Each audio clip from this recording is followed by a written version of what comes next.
control. There's no stopping us now. I can't be controlled, 'cause we're not in the crowd. I can't be controlled. You can't stop us right now. I can't be controlled. No, no, no. No, no, no, you can't control me. Strong arm, everyone, y'all are so weak. Say they won't fight, well that's cool, we gon' see. Their shoes look fire, but they're getting cold feet. Man, I'm all in when it comes to those drinks, 'cause I ain't worried about what somebody gon' think, and I ain't worried about what somebody gon' see. Nothing y'all can do, y'all cannot control me. Brainstorm, y'all minds got a slow leak. Brainwaves crash, this is getting so deep. Everybody, every time I go speak, don't believe the hype, then it's what you gon' see. I can't be controlled. I can't be controlled. I can't be controlled. There's no stopping us now. I can't be controlled, 'cause we're not in the crowd. I can't be controlled. You can't stop us right now. I can't be controlled. No, no, no. No, no, I can't be controlled. If I don't wanna be there, then it's time for me to go.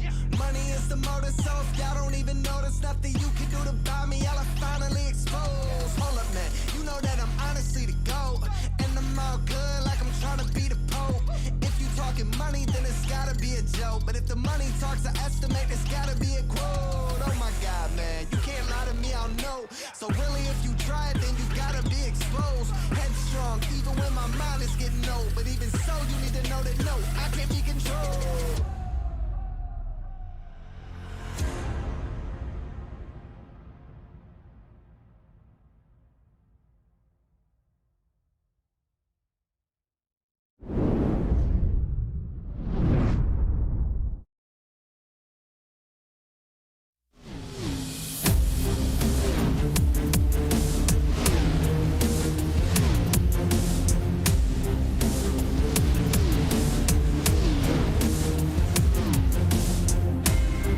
Live tonight from the virtual Las Vegas Motor Speedway, we say good evening, sim racing fans, and welcome to the season finale of the 2022 Real Sim Racing Sim Speed Shop Winter Series.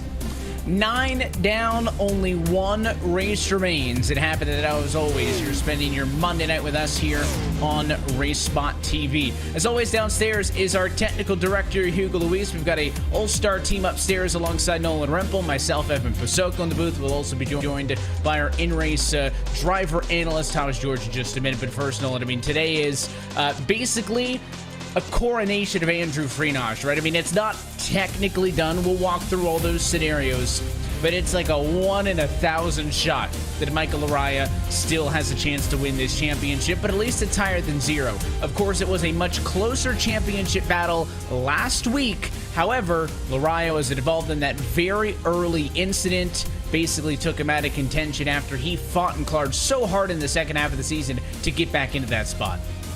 Oh, absolutely. He fought really hard to get where he is now, and now it comes down to just one more round, and the chances for Michael Laraya slipping away slowly but surely. 33 cars are starting tonight's race, but as we've discussed before, we were talking about this just in the pre-race as well, Evan, those 33 cars might be all that Laraya needs, but he's got to be hoping for a miracle right about now. That is everything that he needs. We look at the championship standings. The difference between first and second right now sits at 37 points. That's important to note because, of course, 42 is the maximum amount of points that you can score in a race. So let's play hypotheticals. Michael Laraya needs to, at minimum, win this race and lead the most laps. That would give him 42 points. If he can do that, then you drop 42 off of 37. There's 5 left over. Andrew Freenach cannot score any more than 5 points in the race. Therefore, Freenach, with 33 cars in the field, has to finish dead last. That is the only scenario in which Michael Araya becomes the Real Sim Racing Sim Speed Shop Winter Series champion. If it does not play out that way, Andrew Freenosh looks for his third career Winter Series championship in the last 4 seasons. And we've seen several different drivers find victory lane this year, Freenosh and Lorian notably, but Malik Ray, Matt Danson, Kevin King, Agno Phillip, and Connor Horn are all names, Olin, that have found victory lane over the course of this season. It has been a fun one. The other championship that we're talking about is the team championship. That one is determined coming into this race. Keep It Real Esports with a hefty 170 point gap atop flat out. That is insurmountable. So for the first official time it's ever been crowned, Keep It Real are the 2022 Sim Speed Shop Winter Series team champion. So hats off to everybody in that group. To say Keeping It Real are very much the team to beat in real sim racing competition, not just for this Winter Series, but even in Cup Series competition, I think is a bit of an understatement. I mean, you look at just how massive their roster is, and you have to wonder, is there anybody that could possibly stand up to the might that they have shown throughout the course of this Winter Series season? If they could continue with that strong force coming on over into the Full Throttle Cup Series next year, I have got a strong feeling ahead of me here, Evan, that they are going to be possibly not just the team champions throughout 2022, but also might have one of their drivers up on the top step as well. And they're going to have to adjust because those team rules will be modified slightly when we go Cup Series racing, but it is something important to know. Did want to bring in the third member of tonight's broadcast team, our driver analyst Thomas George, once again with us in the booth. Thomas, thanks for hanging out. We're back at Vegas for a second straight year in the finale. A lot of drivers are expecting green flag runs tonight. Last year, this race only had 3 yellows. It was an incredible race, that one, that saw the championship between Freenosh and Danson come down to the single digits. But this is a racetrack where, under the lights, drivers should be able to spread out a little bit and maybe allow some strategy and long runs to come into play, and no other fitting driver than that 29 Vichy to Kevin King to be on track. When I mentioned that, Kevin King's been so good on the long runs tonight, but that's certainly the direction that drivers are thinking tonight's race will go. Yeah, Evan, thanks for having me in the booth. And with Las Vegas under the lights tonight, temperatures are going to be a little bit cooler. The cars are going to be a little bit tighter, so that's going to probably affect the right fronts a little bit more. And this track it may look smooth, but it's an older surface. It's got a lot of abrasion into it. You see a lot of tire fall off come into play here, and if we do get long green flag runs, we're not. You're probably not wrong on betting on Kevin King being one of those guys that can make the tires last the longest. He's done it before. We saw it, multiple times this year. Saw it at Chicagoland, another D-shaped 1.5 mile oval that has the same kind of characteristics. The track just eats away the tires gradually. I don't think we'll see a lot of wall riding as we did at Chicagoland, but it's a different track under the lights, so there's going to be a lot more grip, but it's going to be a little bit tighter, so who knows where they're going to go. We've spent so much time as well this year, Nolan, talking about the makeup of this schedule in Las Vegas. You're going to have to look all the way back to Chicago.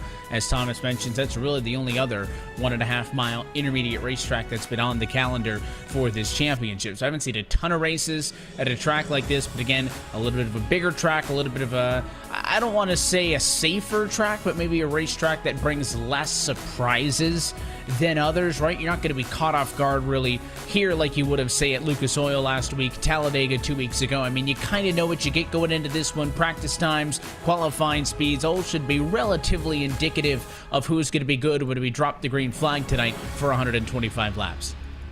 Oh, absolutely. It is one of those more predictable tracks, isn't it? It's one of those tracks that everybody tends to recognize, and that does make it a little bit more predictable, shall I say, than some of the other races we've seen before. I mean, look at New Hampshire, right? Lucas Oil Raceway, even Talladega. All of those racetracks can be very, very unpredictable. Anything can change at a moment's notice. Vegas, not so much. It's a bit easier to get things sorted, at least on the track itself. So that means the changes and the little shakes and movers here could come from the weather conditions, as the winds is going to be the big talking point tonight. It is a powerful wind tonight. It was just up to as high as 18 miles an hour. So they are going to be these drivers are going to be contending with some serious crosswinds from Vegas tonight. One last time for the 2022 season, let's go trackside. Take a look at your SimSpeed Shop starting grid. Pole position tonight belongs to Sam Nieto. He was also best at practice at his 30.314. Will bring us to the green flag tonight alongside Liam Sheen on the front row. Michael Johnson starts third. He's alongside Ross Cato. Championship leader Andrew Freenosh is in fifth. He's alongside Jaron Winemaster, P6. That will put Joseph Tice down in 7th place with Chris Rabel rounding out row number 4. And rounding out your top 10 is going to be Brandon at 6 and Michael Araya with Nick Silver and Kevin King starting on row 6. You got William Schmidt in 13th position tonight. Cody Harris alongside on row number 7. Dave Matson and Storm Patterson will make up row number 8 with Nicholas Mara and Brian Chambliss, your top 18. Now move us down to the second half of the field with Kyle Kamer in 19th. Jeremy Miller is in 20th. Brandon Whitaker is 21st. Kelvin Messer is 22nd with Alan Ballacino in 23rd. And Sean Kalis rounding out 24th. Shane Ewing starts 25th. Sean Casto is 26th. Morano, Major, Philip, Kaczynski, your top 30. They are the final drivers to take times. Provisionals will seed Horn, Grindle, and Edwards at a magic number 33 cars in the field here tonight from Las Vegas. Of course, we talk more about this 1.5 mile D-shaped oval in the desert. Progressively banked, 12 to 20 degrees in the corners.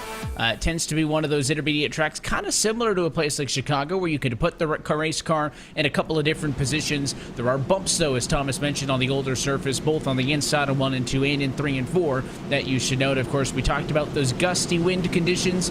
It's a cool night in the entertainment capital of the world, so watch for those gusty winds and watch for long runs, I think, to be the major storylines here tonight. Pace car going to be down and into the safety of the pit road this time, and the field is in the hands of the number 2 Ford Mustang of Sam Nieto for the final time on this 2022 Winter Series campaign. Pace car gets out of the way. The drivers ready to rock and roll. We're happy to have you with us on a Monday night as we say, let's go racing in Las Vegas.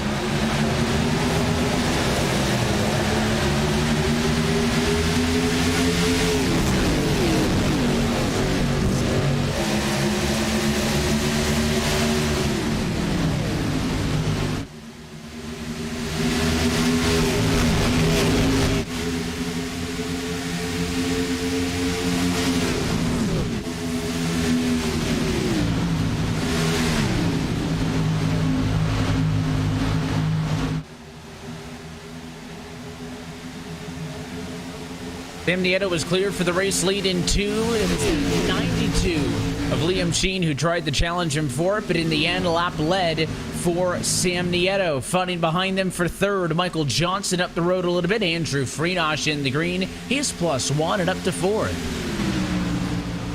And it is a hornet's nest of cars from third on back. Look at Andrew Freenosh already looking to challenge for podium positions. He is trying to go out on a high and get himself one more race win here in the SimSpeed Shop Winter Series season 2021/22. Nieto has broken clear. Same with Liam Sheen just in behind, making a 2-car breakaway up into the front.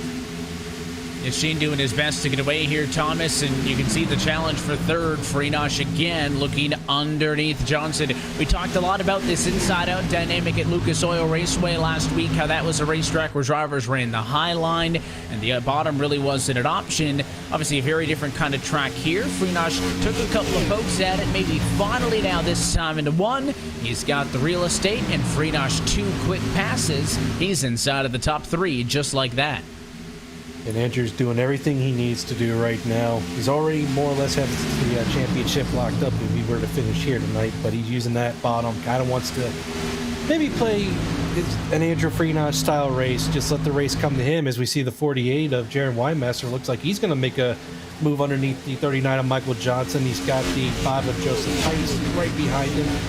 And they're side by side going into one here. Ooh, little bit, maybe some contact there. but you see that inside versus high side type groove going out. You could definitely make it work as they go 3 wide behind these two going into turn 3. They're not saving any tires right now. Yeah, the 12 car backside of that one. Ross Cato is going to be on the very outside of the back. That's 6 on the bottom, Tice in the middle. The 12 drops back and gives us a couple of pairs of 2x2. Freenosh pulling away for third. Winemaster attacking Johnson on the bottom. That's down the fight for P4 and P5. And the outside's going to get that better run through the corner and really off, but notably I mentioned the bumps. The bumps are low. You're not going to be hitting those bumps if you're up the racetrack. That's also why the outside is a viable line here at Vegas. The 66 of 6 tried to get underneath Winemaster that time, wasn't able to stick to it. He'll tuck in line, but what a hornet's nest from third on back, and it is allowed Nieto and Keaton to check out first and second. Very much has, and Winemaster still struggling to hold the bottom side. Joseph Tice having to work up top on board with Ross Cato running P7 for the time being, trying to keep Brandon Six at bay on the low side. Following Joseph Tice is a bit of contact between Winemaster 6. Rabel gets into it as well. Caution flag is out as their cars sliding everywhere out behind, and it's a huge pile up coming out of 4. It all started with a near touch, still spinning, as the 4 and the 30 get into it again. And you want to talk about a chain reaction effect. It all started with that close call up the road, nearly contact between the 5 and the 39. And I think it just spooked a couple of drivers. I think Winemaster thought they were going to wreck. He checked up. Brandon Six checked up. And then there was the touch behind. Everybody just kind of started checking up. And the 4 of Nick Silver is the one who got turned around by Michael Araya. So that is notable damage for Laraya. We talked about it earlier, was very much Thomas in this championship battle as of a week ago. Wrecked out in that one early. And needing a perfect night here tonight already with some major front-end damage from that contact. He will bring his 44 Chevrolet to pit road. Yeah, and he was in the hunt up until last week, as you mentioned, but the wreck last week and then just getting collected in somebody else's mess tonight is... I don't want to say it's all but ended the championship hopes and given Andrew his third Winter Series championship, but it was already going to be a pretty impossible task to overcome to begin with. And as you can see on the replay here, that bottom in 3 and 4 is treacherous, especially when you've got a line of cars that are that nose to tail with very little real estate to play with. And off of that particular turn off of 4, you don't notice it, but that entry to pit, the section where the white line dips down to your pit entrance, there is a little bit of a bump there that if you go just below it, it can upset the car. And I'm wondering if somebody maybe hit that bump and had to correct the car, which caused that massive checkup, which unfortunately for Michael Araya, I would say has ended his championship hopes tonight. The tough break for him, obviously. He's stuck down onto the pit lane. He not only needs to win, he also needs to lead the most laps. He also needs Andrew Freenosh to finish dead last in this field of 33. You rewind back to the 2021 edition of this RealSimRacing Sim Speed Shop Winter Series. Nolan, that was a championship race where Matt Danson came in front. Freenosh came in having to challenge, didn't qualify well, ran mid-pack for much of that race, but using those long green flag runs, drove himself all the way up into a race win, still eventually coming 2 points short of the championship that year. So just based on recent precedent, Freenosh maybe not great here in Q, but very good in race trim, and we saw that good start out of him as the lights go out on top of the pace car. Looks like the 2 of Sam Nieto in control will elect to stay on the bottom and bring us back to the green flag the next time through. Well, the bottom worked for Nieto when he got off of the line the last time by, and I guess that is the one really important thing to note about a track like this, right? I mean, you mentioned that it has the progressive banking 20 degrees up top compared to just 12 on the bottom. But I think it is worth noting that that banking, it's only really useful once you actually get up to speed, right? I mean, when you're getting up to speed and still accelerating from the line, that inside line is still going to win out every day of the week. You only really have to start worrying about it when you get around to turn 3 on that opening lap. This is true, and that's why I think you saw Liam Sheen challenge back for the race lead very early on the opening lap. But again, you had that quick momentum, but you didn't really have that speed built up. And when he tried to go to the bottom, that kind of simmered down very quickly. He had to try the reset and was very comfortably in second. We'll see if he wants to make a challenge for the race lead. Frinosh was 1.2 seconds off of the leaders when the yellow came out. He'll be on their bumper on row number 2. Pace car down and in. Nieto could restart this one when he wants. 10 laps down from Vegas. Green flag back in the air. Sam Nieto again to jump on the restart there. Clears the 92 of Liam Sheen with Andrew Frinosh looking to get up to second there. Joseph Tice looking to follow Andrew Frinosh as well. Frinosh looks like he's going to have the room off the corner, maybe. Yes, he does. A little bit of a chop of the nose there, but Liam's going to give that respect to him. Andrew up to second. Single file back to fourth, but we got a battle going into turn 3 between Jaron Winemaster and Norma Rossino. Nope, looks like they settle out coming out of turn 4. Frinosh, a 2-time race winner this year, would like to match his win total from last year if he could get another one here tonight, Nolan, but it no longer matters. After that early incident, Kevin King and Jeremy Miller have both gone to the garage in this race and retired. There are only 31 cars still on track. Therefore, there are not enough points left for Michael Araya to make it up, and Andrew Frinosh is officially the 2022 RealSimRacing Sim Speed Shop Winter Series. Don't tell him now, because he's side by side with Sheen for P2, but Frinosh now a 3-time Winter Series champion after that early incident. You think if he ever finds out about that during the race while it's going on, that we're going to see him back off just a little bit to just try to make it easy and ride to the end? Or do you think, Evan, that he might try to just go full bore straight to the end and go for a last little bit of glory as well to really finish it out on a high? I think if anything, it's going to be the opposite, right? I don't think he'll take it easy. I think he'll realize I've got nothing to lose here. I want to go for another race win to continue to pad those overall career stats. Some single filing out, going on towards the front of the field. Again, up front, it's Nieto, Frinosh, Sheen, 1, 2, and 3. Frinosh has done a good job of picking up spots on every restart in this race thus far, but Sam Nieto has looked very comfortable, Thomas, on the top step of the running order right now. He has been very in control. Again, he had that one small challenge that I alluded to from Sheen off at the very initial start of this race, but I mean, he's been in control and he's staying away from all of this madness in the midfield. A couple of rows of 2x2 that's got Connor Horn, Jaron Winemaster, Michael Johnson, Cody Harris, Shane Ewing, and even Dave Matson all over each other as Matson's 09 Chevrolet slides up the hill a little bit there off of turn 2. Yeah, they're trying to settle it back there as we see a challenge from Liam Sheen on Andrew Frinosh going for second. And we also have a battle behind them between, again, Ross Cato and Joseph Tice. And all this is doing is just letting Sam just pull away bit by bit, save those tires, which could help him out in the long run big time. But just because Andrew's a champion, Liam may know that, but it doesn't mean that Liam's not going to go for the win either. And to your point, it doesn't matter if Andrew knows he's champion or not. He wants to win races. We all want to win races coming here. We're not here to finish second. Sometimes you got to settle for that. But if you think Andrew's backing off, he's not. But and those guys behind him, they are not giving an inch either. So that's back for what, 7th, 8th, 9th, 10th. So jockeying for position everywhere on the track right now.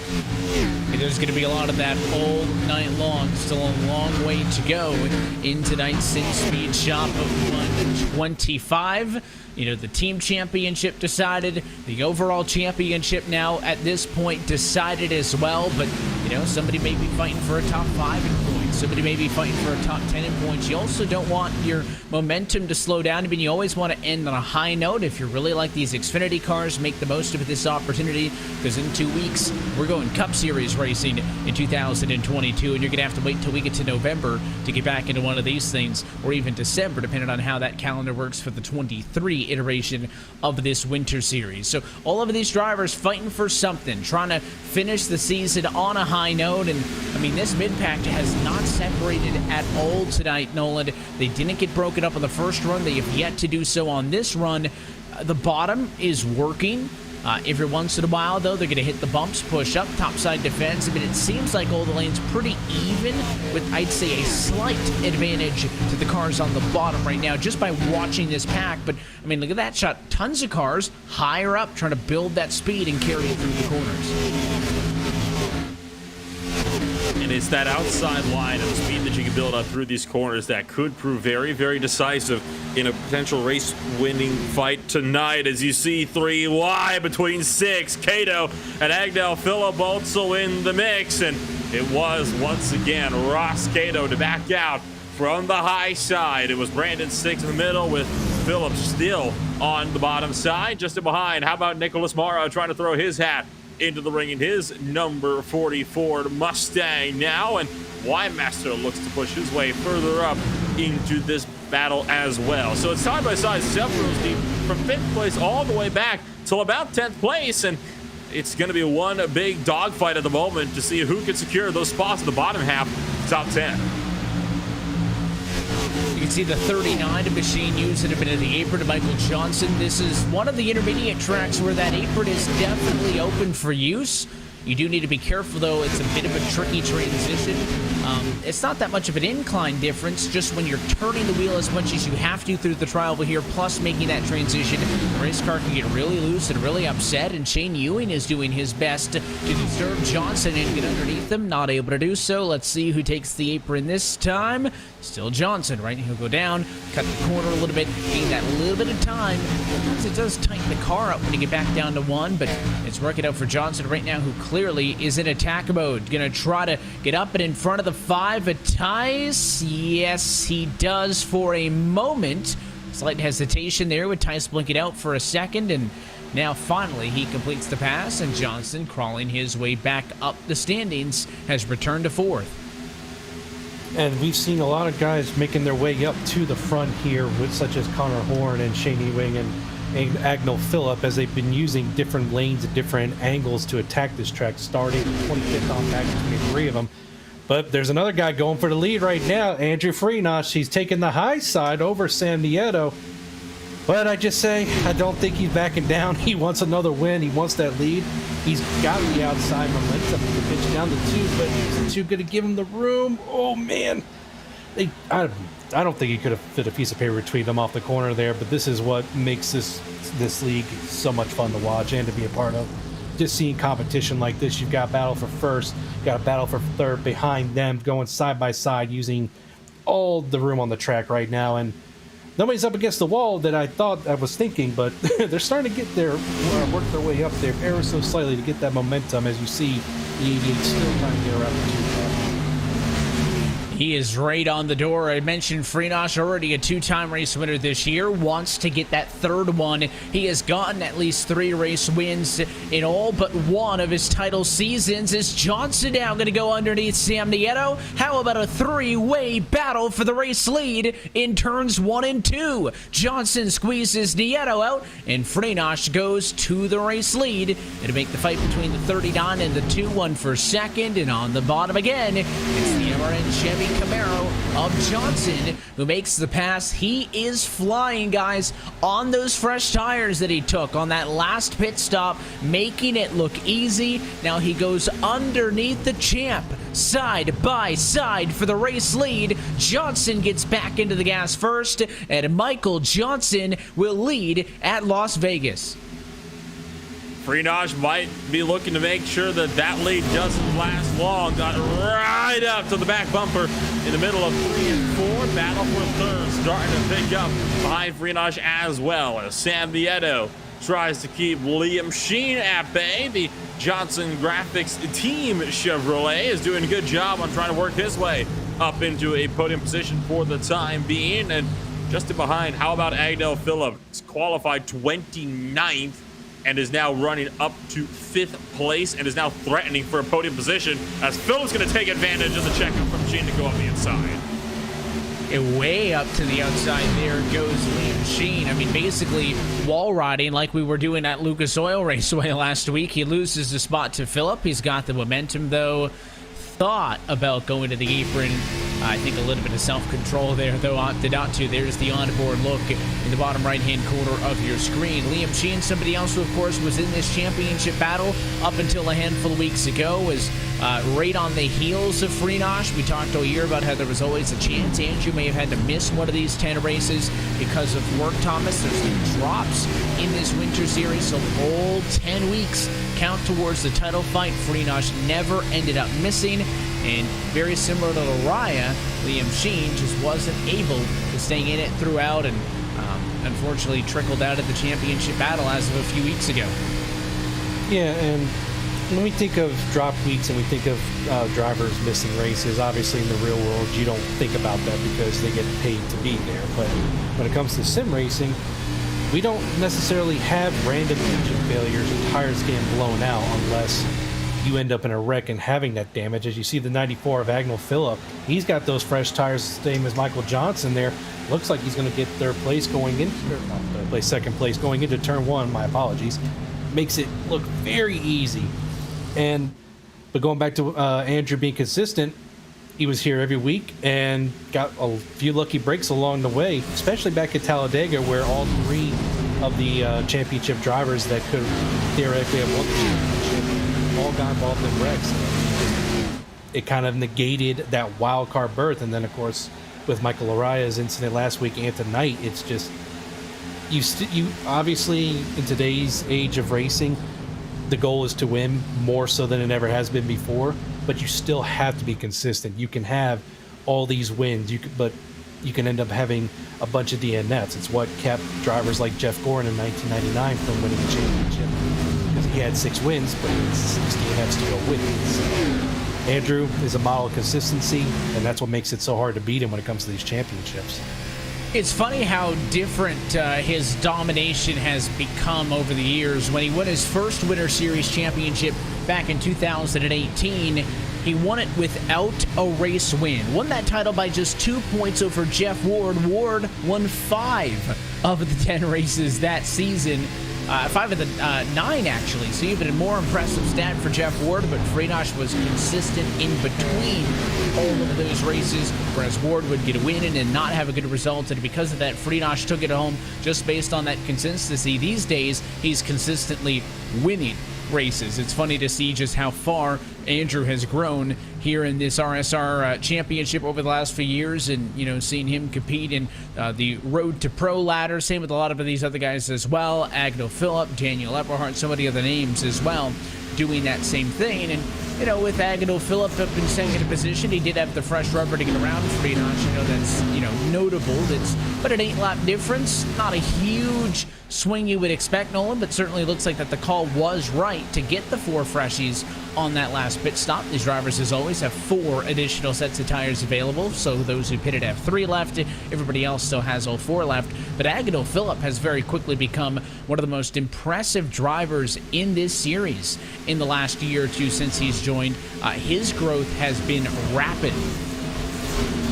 It certainly has, and I mean, how many times have we seen Phillip start from darn near the back of the field to come on up and finish this race, not just in the top 10, but sometimes even in victory lane, right? Being an RSR race winner now in of his own right. It just goes to show really just how good of a driver Phillip can be. I kind of want to go back to touch on your call about the tires, right? About how it was a right call to take tires under that last caution period. Yes, it was a good idea at the moment, but I think we do have to consider, as this state continues to extend further and further out into green flag territory, the likelihood of a caution becomes that much less. What's going to happen when all these guys that didn't pit come down about 8-9 laps earlier, right? Because all of a sudden they're going to have 30, 40 plus lap fresher tires than everybody ahead of them will. And I hate to say it, but having 40 lap fresher tires for a few laps, it's going to be a lot more different than having just 9 lap fresher tires over the course of a stint.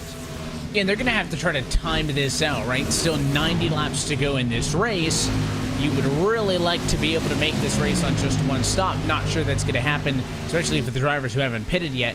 And, you're trying to do a 125-lap race on just a single stop, right? So you're going to want to try to split the difference, minimize how much time that you're out there on older tires, and I think a lot of that's going to come down to if this race stays green. I don't hate the call if it stays green. Again, I mentioned off at the top, a lot of drivers have been saying today that we're expecting plenty of racing like this, plenty of options under green flag conditions to allow their strategies to play out. That's where I'm not worried about burning a set of tires early, because if you don't have a bunch of yellows, you're not going to burn through all 4 of those additional sets of tires. If you do get a bunch of yellows, which is always possible, then you might regret burning, a quarter of your tire sets 10 laps into the race. So that is something to keep in mind and watch as the strategy plays out. But I mean, very clearly the drivers who took the fresh rubber have gained. They're not all up front though, right? I mean, Michael Johnson's 1, Agnew Phillips 2. Those are guys who took fresh rubber. Drivers who also got freshies: Brandon 6, who's in 5th. Whoa! William Schmidt in 7th. And one car having some struggles. Mike Kuczynski, you saw him just at the tail end of the shot, screaming towards the inside wall like he was on a mission to take it down. And that was all on his own. Here's the second look. Got the safer barrier and a good job of recovering that car. That is not a wide apron here at Vegas to catch that thing. And just a slight momentary lapse in focus. You get into the wall like that, and Kuczynski's race was almost done in the blink of an eye. Instead, he recovers. He's still on track, and we are still green to pick up the battle between 12th and 13th spot. It's Cato and Winemaster. And you see the 48 of Winemaster going underneath, using that bomb to try and get past the 12 of Ross Cato. But Cato, he's been riding that high line ever since the start of this race. He seems fairly comfortable up there. Not quite the Larson line as we refer to it being right next to the wall, but he's pretty close, and he likes using that momentum out there. And it may seem, and a lot of people may not think about the fact that, yes, it is a longer way around, but with Cato's case, he's able to keep the momentum of the car, keep the engine revved up a little bit quicker, maybe back up the entry of the corner, let it rotate, then put the throttle down and start getting back into that momentum. But you see the 48 just trying to clear, can't quite do it. You see that momentum on the outside.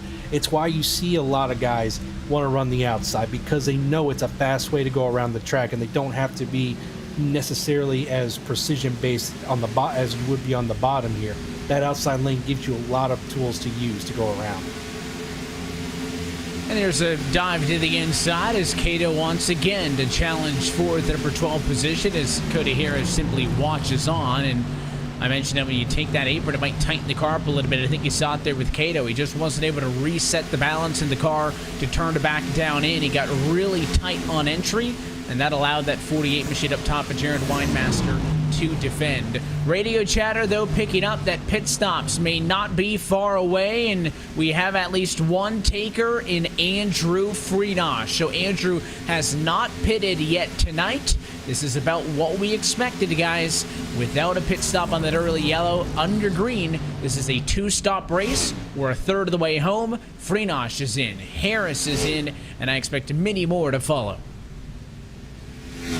So now, Freenosh with the undercut, this could prove beneficial for him. He could very well take the net race lead when he exits pit road if the guys up in front, like Johnson, like Phillip, do not respond to this, but more particularly so for guys like Nieto. Joseph Tice has come into pit road this time by, and I believe I had just seen Cato as well, as Harris was just down pit road. He has just exited, and it was Ross Cato that had also come down pit road. Freenosh is out of pit road meanwhile, and is going to be coming up on track right behind a pack of cars that's just got into the wall. And Dave Batson collects Kyle Kamer. Carnage in behind.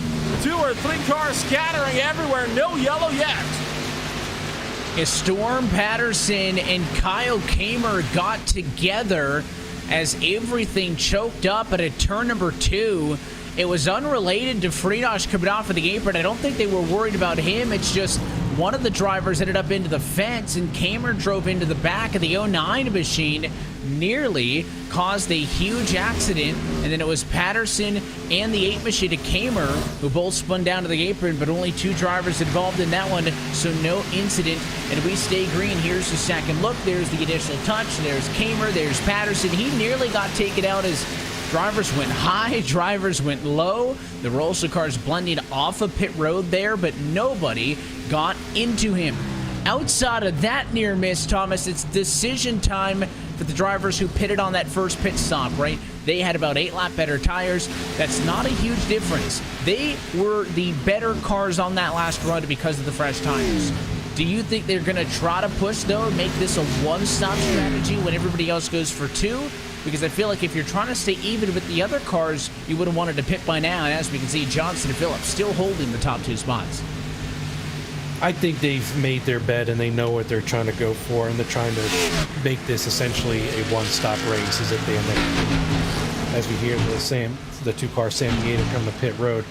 That last lap, Andrew Freenosh ran a 30.679 compared to the leaders who were running sub 32 flats, 32 ones, 32 twos. So there's about a second and a half difference between lap times on track right now.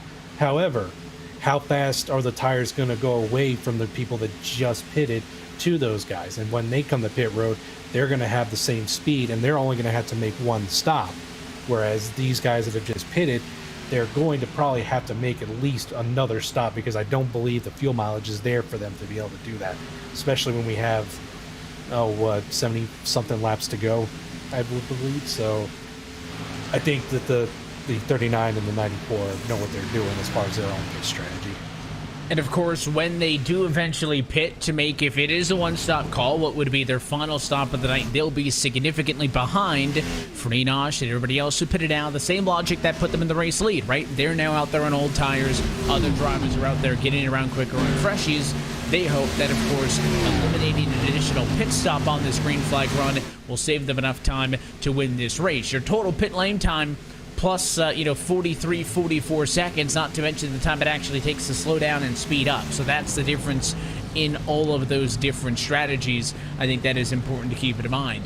There's tons of drivers on that same pit strategy. Six, Schmidt, Grindle, Ewing, Rabel. I mean, basically everybody who pitted on that first yellow is still out there. The only driver who wasn't part of that group is Liam Sheen. And Liam Sheen just hit the pit lane. So that means that the 12 cars who have yet to pit are the 12 cars who pitted after the lap 7 incident. And as we get deeper into this run, you're watching it now, Agnell Phillip has been reeling in Michael Johnson for the top position. Of course, Agnell Phillip hasn't led a lap yet tonight, would love to do so to get a bonus point. Johnson pushing off at turn number 2, and here comes Phillip down to the inside and challenging for the race lead. Just poking the nose ahead, but Johnson's going to have the progressive banking working in his favor, but pushes too wide off of the racing groove, and that might give Phillip all the leeway he needs to potentially take this one down to turn number 1. Still has nose ahead, and Michael Johnson gives it to him. So new race leader, 52 laps in to the Sim Speed Shop 125, Agnell Phillip, and here comes Andrew Freenosh, not for position. That is Andrew unlapping himself, but I think that's a real good visual times for people to see how quick cars on that fresh rubber are. Exactly, and just that the current leaders are still running 32 3s, 32 4s, whereas Andrew is running sub 31, so well over a second faster, even as he's used those tires for about 8 laps now. Our leaders have been on track since their pit stop at the first caution around lap 5, so they're about to hit the 50 lap mark, but they still have to get to around lap 60, which is essentially halfway, 60 to 65 for this to, as we see the 39 will get a little loose as he comes to pit road. He says, I've had enough, I want fresh tires. I guess I was wrong about that strategy. We'll see if the 94 commits to it, though. I mean, I guess 39 just couldn't do it anymore with those old tires of his. Yeah, I just have to think that it had to be the tires going away that made Michael Johnson abort that strategy, because I don't see any way he can go 72 laps on fuel. Maybe it's been a while since I've been behind the wheel of the car, but that seems like an awfully long run, Nolan. If you were going to two-stop it, why not pit when all the drivers behind you made their first stop, right? Because you were already 2-3 seconds up on them. You could have just pitted with them and kept that advantage. Instead, you let them catch up to you for all these laps. Now you go for the two-stop call. I just don't understand it for Johnson. We'll see how far guys like Agnell Phillip, now new second-place runner Brandon Six, will push it, but it really looked like Johnson had to make that call because he was really, really struggling on the end of that run there. You could see how tight and how much that car was pushing off the corners, and that's why Agnell Phillip got to him and passed him so easily. And of course, Andrew Freenosh, is worth noting, passed Johnson before he could even leave his pit box. That is huge. That goes to show just how valuable those new tires will be. Freenosh at the moment is the net race leader. He just has to wait for everybody in front of him coming down to pit. He's already passed Kuczynski, who has not even stopped yet for position, so he's definitely going to be putting Kuczynski a lap down when he comes back around. Once again, that is showing just how big of a difference those tires are going to make He does have Connor Horn 1.8 seconds behind on the similar strategy, and no doubt that is going to be his closest competition for the time being. At the moment, what Freelash has got to do is try to open up as big a gap as possible as he can over guys like the likes of Agdell Phillip and Michael Johnson, right? Because if he does this, then maybe he can keep them at bay until he stops next. Also important to note that Andrew Freenosh, the net leader on the pit cycle. That basically means that of the cars who have pitted, he is the highest of them all right now in 8th position. You can see him there in the bottom right corner of your screen. Shouldn't be any surprise that Freenosh is the net leader. He was 3rd when he decided to come down to the pit lane. And that, of course, he was the first car in for service. So no shock there that Freenosh is doing Freenosh things, driving through the field, being consistent on these long runs. It will evidently cycle through to the race lead once these top 7 cars who have yet to pit do eventually come down. But if you're Agnew Phillip and you're wanting to one-stop this, you need to split the gap, right? You've been out there for 50 laps now since you were last on pit road.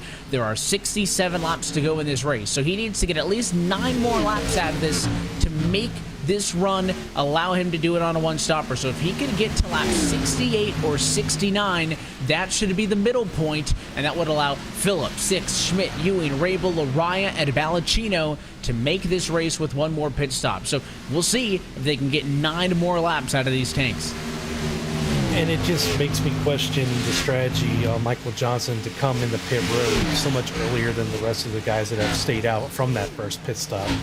Because there's no way he can, I don't think there's any way he can make it on fuel unless he either, A, has some magical clutch that helps the engine to keep its res without burning the fuel, or B, he stole one of the new fuel cells from the Gen 7s that are coming out, because those have a higher capacity for fuel load compared to the old Gen 6 cars. For the rest of the leaders that have stayed out from that first caution, you see Agnew Phillip, he's losing a lot of time running 32.5s regularly, while the rest of the field on pressure tires have run a slightly about around the 31-second range. As you see the 39 with fresh tires coming to unlap himself here, as you can see the difference of speed going into the corner, clears himself easily, back on the lead lap. But these guys that have not come to pit road yet, they've made their bed. They're trying to go for the one-stopper, hope a caution comes out, maybe force these guys behind them to use another set of tires and essentially balance the field out. But they know what they've done, and they're going to have to stick with it now, see what happens for it. Yeah, at this point, you're committed. Johnson, I think, may have, really burned up the tires. It was evident that he was really struggling after being so good to start this race. And maybe that explains why he decided to hit the eject button on the strategy. But everybody else, you're so close. You may even want to save a little bit to try to get you to that point. Soon, Freenosh and Horn. Horn is the second driver of those who have already pitted and runs behind Freenosh in the number 9 spot. They're going to start passing cars who have yet to pit. They're just now getting around Balacino. They're going to get to Lariah. They're going to get to Rabel, but that's still some 20 seconds away from this group here. Phillip, 4.7 seconds ahead of 6, 10.8 seconds ahead of William Schmidt. I mean, Agnew Phillip, I mentioned it off at the top, but continues to be super impressive. Nolan has had several close calls with an RSR Cup Series championship and has been very good anytime we see him on track here in the Winter Series, even under a limited schedule this year. Was able to find success when he won in his first start at Talladega 2 weeks ago. And what an absolutely amazing win that was too, right? I mean, it was just complete insanity, just non-stop action, and a photo finish that was actually clean, I think, is honestly a bit more of an impressive thing. You don't see that terribly often at the Talladega Super Speedway, and was glad to see that one come out from Talladega. Definitely one of those finishes that will go down as one of the most memorable finishes in RSR history. You just saw a few other drivers come down to pit road, like Shane Ewing, who, by the way, did miss his pit stall, as well as Brian Chambliss, who came into pit road on top of that. And all of this is a couple of more drivers now that Freenosh is not going to have to work through on pit exit. Now, when does Phillip choose to bail out? I know he's trying to go for the strategy here and trying to go late, but at this point in time, he's going to be about 20 seconds behind Andrew Freenosh and at risk of going a lap down. Slower through 3 and 4 this time by, and coming to pit road, Evan, your race leader has had enough. He has been out there for 57 laps, but there are still 60 laps to go in this race. He is shy of making it halfway through, and if 57's the max, then he's about 3 laps short on fuel to be able to complete this on the one-stop strategy. Rights on, lefts on. It is a nice and efficient 4-tire stop for Agnew Phillip. Chris Rabel also down to the pit lane. Alan Ballacchino also now in for service. That leaves only Brandon Six out there on the racetrack, who is yet to be serviced tonight. 6 on cue, hits pit road. He was able to get 58 laps out of it, Thomas, but nobody able to hit 60, and all 8 of those drivers on that strategy would need to hit that mark to make it from this point on to the end. And with all those cars on pit road, Freenosh back to the race lead now at lap number 67, and first time getting that lap led. It's been a while since I've been able to do a race at Vegas, and I thought the fuel mileage might be a little bit better than that. I remember races where we were able to get to 60 to 65 laps, so I'm wondering if there was maybe a couple cautions in between there, because right now, if that's all they can get, I don't know how they're going to clutch and be able to save that much fuel there. I see reports that Agnell's already clutching, coasting in the corners. He's going for the old Brad Keselowski gamble, if you will. Man knows how to save fuel. See if he can get the win with that, but it'd be a heck of an impressive victory if he was able to do that. I think this is actually the case a couple weeks ago, if I'm not mistaken. Somebody was trying to coast it to the end, but it's going to be a good call to see what happens with it. You heard it there in turn number 1. I mean, he was coasting for at least 2 seconds. Let's listen again in turn 3. Just a little bit more of a lift there, but you can definitely hear it cut all out of the power when they go off it into turn number 1. Listen, this is commitment if he's going to save like this every lap for the next 56 laps to try to win this one into 1. Not rolling all the way out of it like he quite did that time before. I think he's going to have to try to do it intermittently and to make this car tiptoe on through.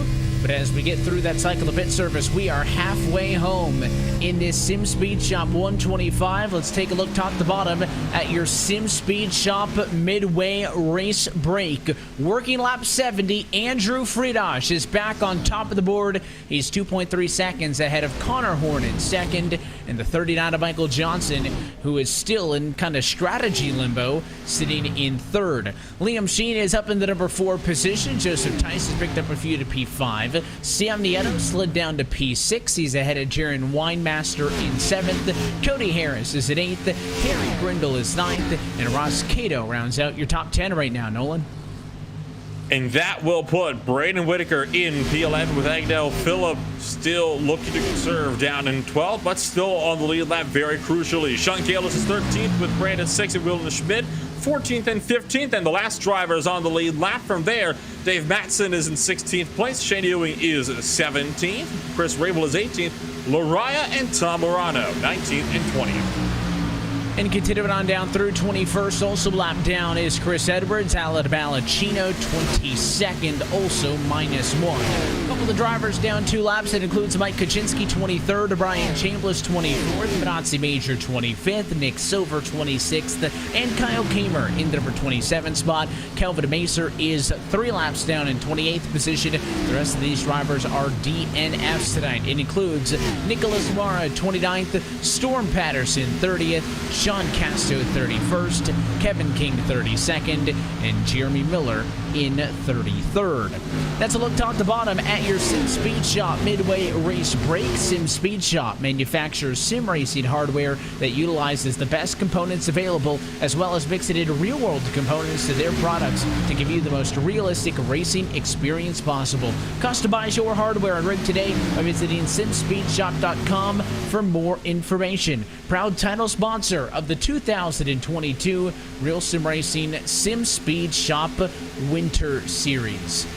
Plenty of battles going on throughout the field. You're taking a look at this group right now in the center of turns 1 and 2, fighting for position. Michael Johnson just now taking that number 2 spot away from the 67 to Connor Horn. Horn, of course, pitted some 11 laps earlier than Johnson did, so that's why Johnson's quicker. And now we'll see, Thomas, what Michael Johnson can do here, right? He didn't pit when the number would have suggested you should have pitted for a 2-stop strategy. Kind of waited a little bit, looked like the tires were falling off, and came down to the pit lane. So he's on the same strategy as Andrew Freenosh up the road. He does have 11 lap better tires than Freenosh and is about 2 seconds behind him. So all hope may not be lost for Johnson in terms of a good finish. Yeah, and I was wondering if that was his actual strategy to go with that, because obviously he was one of the first cars to hit, and it showed what a fresher set of tires, even just by 5 to 8 laps, could do for him there. And in this scenario, he's worked his way back up to second now, only 2 seconds behind Andrew Freenosh there. My concern with this strategy for him, has he burned those tires up going through the field? Because we know Andrew could save a lot of time. We know he's capable of saving tires. We know this. I'm wondering if Michael Johnson, having to go through all this lap traffic, having to kind of bob in, weave out, as you see the 29, kind of giving him a bit of a run for his money on the outside here. I'm just wondering how much of those tires are going to be good by the time he gets back to Andrew, if he even can. And we just saw he lost about a tenth or two there just fighting those lap cars that have slightly fresher tires than him now. So it's a different strategy. I can respect it, but he's now also down a set of tires to Andrew if he gets some late race cautions compared to, say, Agnell Phillip, who he's losing time clutching and coasting the car through the corners, but we obviously know he's trying to make it on fuel. And there's a lot of strategies going on right now. I would say Andrew's probably got the winning strategy, but obviously that's why they race. We don't know what's going to happen. It is why we run it, and there's still a lot to be determined as we race into the second half of this Sim Speed Shop 125. Of course, we talk about how tonight is the end of the Winter Series campaign, and if you want to get involved in upcoming Cup Series action, make sure you're staying up to date with the RealSimRacing on social media. You can follow us on Twitter at RealSimRacing. You can also log on to RealSimRacing.org online. Cup Series registration is currently open for Winter Series drivers. It's going to be open later this week for drivers who competed in the Cup Series last year, if there are still spots available, and that's a big if. I don't think we've hit public registration in about 2.5 years, but if we do, public registration for the Cup Series will open next Wednesday. So again, to stay up to date on that and everything involved in RSR, or even if spots are too full right off the bat, but you want to get in on the wait list and a race in some RealSimRacing action here on RaceSpotTV in 2022, at RealSimRacing on Twitter, RealSimRacing.org for all the information, and that is how you can keep up to date with everything going on in the world of RSR. Of course, we mentioned that the Cup Series will kick off in 2 weeks' time. We can talk about that schedule a little bit later on tonight as we close this program. Of course, tonight about the team champions at Keep It Real Esports, the driver champion of Andrew Freenosh, looking to walk this one off with a season-ending trip to victory lane. After Michael Johnson made that pass on Connor Horn, Nolan, he hasn't really made a dent in Andrew's gap, so that 11-lap difference on tires not working in favor of the 39 machine right now. So I think Andrew definitely the best car of this strategy group. The only question that remains, can Agnell Phillip, can Brandon Six, can, all those other drivers, Schmidt, Ewing, could they possibly make it from this point on to the end?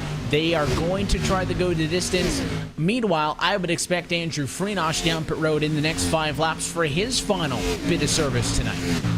And I think that is the big question at the moment, right? Especially regarding Agnell Phillip. I've been kind of listening in just over the last 10 laps or so, and it's very occasional. There is some clutch and coasting, yes, but it's like we said earlier, it's very intermittent at the moment, and I think he's trying to balance speed with fuel conservation, because yes, he can probably clutch coast every corner and actually probably make it to the end of this race, but you're not going to be very fast, and Freenosh on fresher rubber will be able to just run you right back down when he comes down for his stop. So that's the thing. He is not only has to conserve the fuel, but he also has to keep his speed up, so he's not going to be caught when he gets in front of Andrew Freenosh when he comes down for his second and final stop of the night.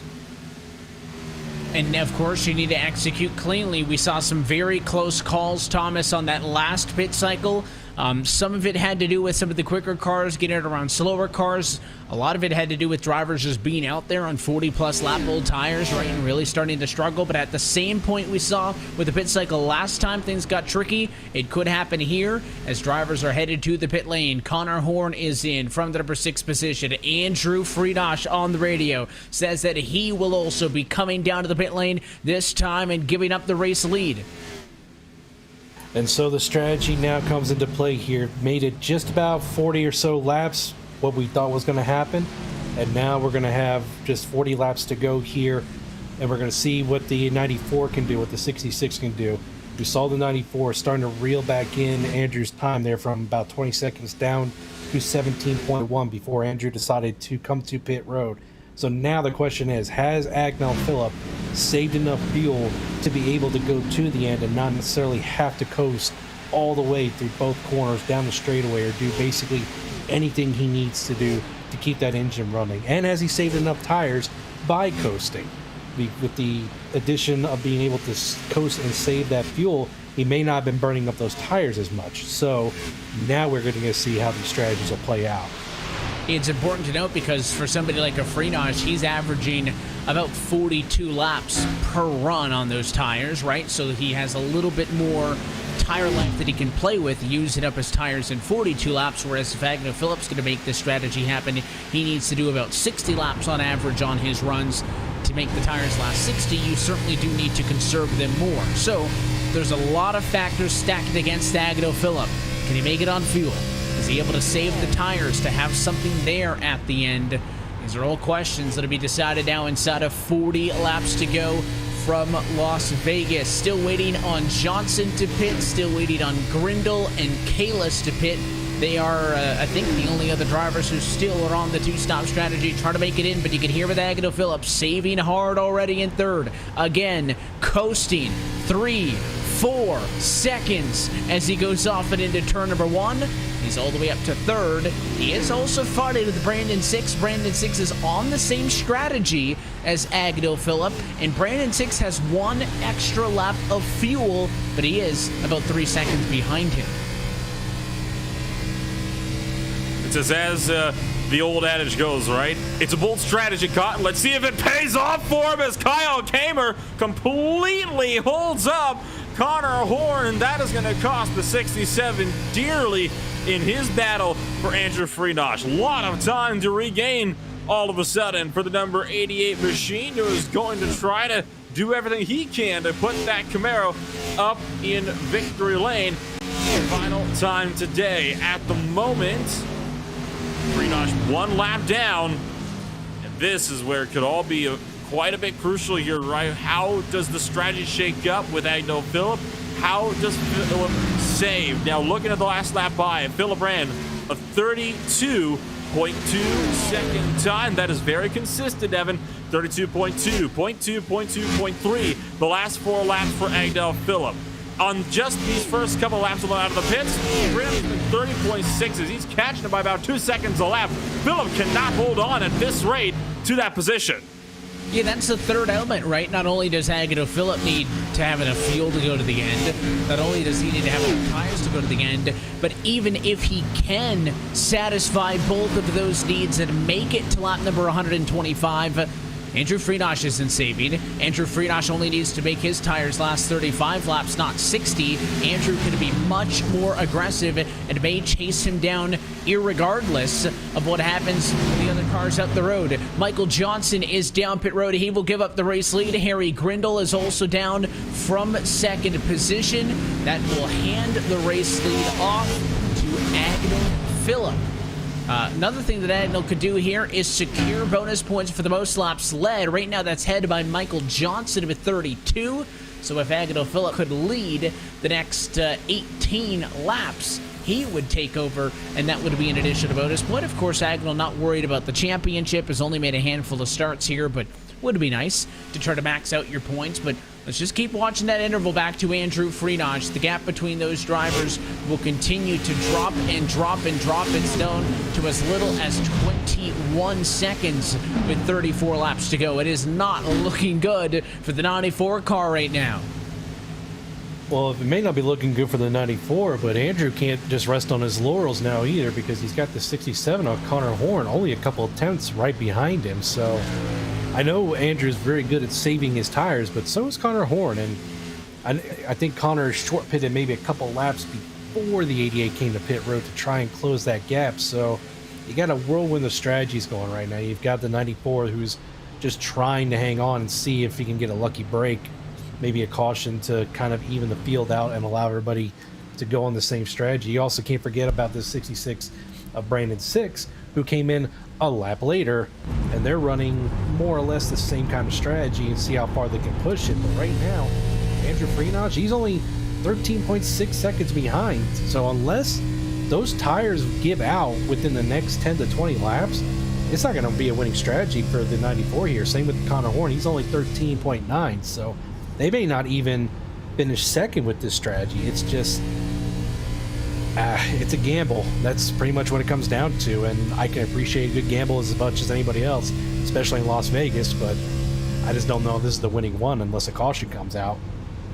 And all I'm saying is, historically, if there's a race where two-thirds of the cars pick one strategy and the other third of the field takes the other, more times than not, it's the majority rule, right? The more times than not, drivers who pick the one strategy into bulk are going to be the better call, right? It just, I think it's the law of averages, right? If you have so many drivers making an independent strategy call, typically people who make the more popular call are going to be the winning call, just because that's how things work out. Now, we have seen many a great calls over the years where one or two drivers really kind of trick everybody, Nolan, and find something that nobody was thinking about, but that's probably 1 in 50 races, right? Every other time, if there's more cars on one strategy than the other, it typically tends to be the strategy that most of the cars are on that works out the best. Now, that's not to say, even if Agnew Phillip does not win this race, that he won't beat cars that were on Andrew Freenach's strategy, but in terms of the race win, very rarely does the race win come from that off-the-wall strategy call. At this point in time, Phillip has got Brandon Six starting to breathe down his neck. It's just half a second away, so the gaps are growing smaller and smaller. And look at Andrew Freenach, 8.2 seconds away. At this point in time, Freenach is going to be all over Phillip before we're even at 20 laps to go. Phillip made a call, and I don't think it was the right one. It was a bold attempt, but it is not paying off. And at this point in time, though, it's like our driver analyst earlier, Thomas, reported. He's made his bed, and he's got to stick with it now. He's gone way too far at this point to back out. You're committed at this point. And again, Brandon Six, I mentioned that he was a little bit better on fuel, right? One additional lap. He also had one additional lap, therefore, on tires, has been able to chase down Agnew Phillip. Maybe that one lap of a difference has allowed Brandon Six to be much more comfortable with the fuel saving, because we see and we hear Agnew Phillip roll out clutch to Coast Thomas to save fuel, and of course, every time he does that, he is taking a bit of a slower lap time to save that fuel. Yeah, and it's the problem with clutching this much. It's just wearing down your speed. It's killing your lap times. Yes, he might be running the same lap times he was before he came to pit road with the tires gone. The problem is you've got Andrew Freenach and Connor Horn coming like there's no tomorrow. It's just, he's gonna get there, and the 66 is all over his back bumper too. I don't know if Brandon Six has maybe been able to save enough fuel, or if he's just saying, to hell with it. You know, I'm not going to make it to the end anyway. I may as well try and force the 94 out of fuel and see what I can do if maybe I get a lucky caution. I hope the fans can appreciate what we're seeing tonight, because once RSR goes back to the Full Throttle Cup Series in a couple of weeks, with myself included in that, this is probably not going to be the norm, because of the fuel cells that the 7 had, which allow the cars to go a lot further distance. It's probably going to be more about tire strategy than necessarily fuel strategy. It's just one of those things where there's an art to being able to save fuel and still be able to win the race. We've seen the likes of Dale Jr. and Brad Keselowski be able to do it at places like a Pocono and here at Las Vegas. And as you said, it's basically a 1 in 50 race average. You don't see it very often. And when it does happen, it's a special feeling, and fans either love a good fuel mileage race or they hate it. But it does make for quite an entertaining spectacle. It may always not be the, door-banging, thrilling kind of a race when you have drivers able to run this thing out with strategy on fuel and on tires, but I've always loved a good fuel strategy race, right? Because it comes down to who planned it out the best, right? Some of these drivers go through, they'll do a whole mock race leading up to one of these Monday night events, so they know their fuel numbers. Other drivers trust on the data a lot. I mean, one advantage, of course, Nolan, that we have on the sim is iRacing will tell you basically exactly how many gallons of fuel you got left in the car. You can't get that in real life. In real life, you just have to know, hey, we filled it up and let's do the math. So certainly these drivers can monitor that. They can run a couple of laps saving fuel one way, see how that affected their current fuel load. They can run a couple of laps saving fuel a different way, see how those changes have affected it, right? I mean, you could have, if you got a spotter or a crew chief in the session, they can listen into what other drivers are doing. I mean, it really is, I think, a lost element sometimes in racing, and certainly on the sim here, when you have races with a bunch of yellows and a bunch of drama and a bunch of restarts, it's exciting, yes, but you don't give these drivers and you don't give these teams an opportunity to control their own destiny like they can on a long run like this, where there's two viable strategy options. Each side has their pros and cons, right? I mean, on the one hand, if you have a more caution-filled race with more restarts, yes, you can get more of the short-term entertainment factor, but you don't ever get to see any of those strategies played out, like you just mentioned, Evan. On the other hand, if you are on a long run, like what we've been seeing here so far with our only caution, like New Hampshire, coming very early on within the first 10 laps of the race. Yes, it might die down at some points or another. The battles aren't, shall we say, as frequent, but you get the thrill of watching these drivers having to strategize, having to actually use their heads instead of just putting their pedal to the metal and just hoping for the best, like you see in particular in the dirt racing scene, right? So it does make it a rather fun little thing to watch, is these little fuel runs playing on out, and you don't see them too often on iRacing anymore. And I'm glad that the Real Sim Racing League can definitely give us those these little longer runs. At this point, I'd say pretty consistently on tracks like these.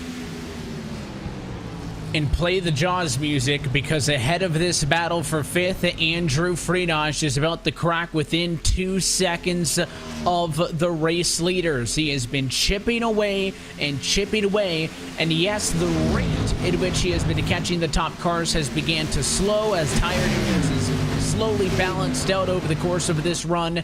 But Andrew Friedosh is very clearly in position to challenge, and much of that's because these guys are hung up. Agnell Phillips, white and blue, number 94. Brandon Six is black and gray, number 66. They're stuck with all of these other drivers trying to drive their way through, right? Whitaker unlapping himself, Kaczynski unlapping himself, Kyle Kamer doing the same. All of this is just slightly irritating Phillip and Six enough, and they may now fight for the race lead, because here comes Brandon Six on the outside of Agnell Phillip. Phillip will get passed up 2 laps before he took over the most laps led, and now for a moment Brandon Six is leading this race. Yeah, Brandon Six decided, I've had enough of this. I know I'm not going to win this race with the 88. Now clear track behind him to the 94, who is now in second place. He said, it's time to go. If I run out of fuel, I run out of fuel. Because the 94 just seems to be ideal with coasting, and maybe coasting his way to a top 5 or top 10. I don't think the 66 is wanting to do that, but I don't think it's going to matter between the both of them, as that 88 has just clawed away half a second here, half a second there, just ever so slow, not even slowly, but at a moderately good pace, just chomping away at the bit. And he's got nobody behind him except for Connor Horn, who's almost 2.5 seconds back. So, barring caution, this is going to be Andrew's race. I just don't see anything else that can stop that man from going out and essentially closing out the championship that he has now won with a win, just like he did in the RSR Cup Series. But I think for Brandon Six as well, right, I love the mentality. Listen, it's the last race of the year. I'm not going to win the championship. I might as well push it for the race win. I really don't care about second, right? But Brandon Six came into tonight tied for 6th in the championship with Nick Silver and only about 9 points behind Cody Harris for 5th. I mean, realistically, he could have left tonight's race if he could hang on to a top position. Maybe he still can with a top 5 in the championship, I think, which would be huge for his confidence head into a Cup Series campaign if he could get a top 5 of the points. Of course, 6, a pivotal part of the Keep It Real Esports success tonight and all season long. Nick Silver, William Schmidt, Chris Rabel, Brian Chambers, Michael Johnson, all of those KIR cars consistently in the top 10, top 15 in the points is why they're on top of the team standings. But here we go, Nolan. Andrew Freenach is on the scene. He'll first have to deal with Phillip, and we'll see how much of a holdup the 94 can be. Time to play the defense game, Agnell, and Freenach is ready to play, so he is going to have to be doing everything he can to try to push his way through. And how about that? The liftoff from Phillip compromises Freenach's entry, forces the 88 up to the top side. That is not going to deter Freenach, though. Already breaks clear of Agnell Phillip in the sprint down towards turn number 3, and now looking to hound the back of the MRN 66 car of Brandon 6, looking high out of turn number 4, and I imagine he's going to look to take this one potentially the long way around unless 6 gives him the bottom, and looks like that is exactly going to be the case. Freenach push it up to the top side, and once again 6 checks him up, but it's not going to be enough to keep him at bay for more than a corner. They did everything they could. They tried to go off strategy for a one-stop call, but in the end, the unstoppable force goes back to the top of the board. Andrew Freenach back to the race lead with 13 laps to go here tonight from Vegas. Freenach, if he leads the remaining laps in this race, would secure an extra bonus point for the most laps led tonight. Imagine that, a perfect night of a walk-off, Thomas, when the conversation coming into this was that Lariah needed a perfect night to have a shot in the dark to get Andrew. And, you know, obviously it came down to other drivers wrecking out. It comes down to Lariah's bad luck last week, Lariah's bad luck tonight. But I think aside from all of that, even if Lariah doesn't have those struggles last week, even if Lariah doesn't have those struggles this week, Andrew Freenach has been oh so good in these final 2 weeks of the season. Yeah, and Andrew just shows why drivers like myself and everybody in here have to practice a bit more and have to just try and get better as we come in with closing in here on 10 laps to go here. And he's just, we've said it so many times, I'm sure it's a broken record, but he is probably the best driver, or no, he is the best driver in RSR, because even when drivers come up, you know, Daniel Eberhardt that starts getting better and better consistency, or San Nieto, and we all start getting better and better and better.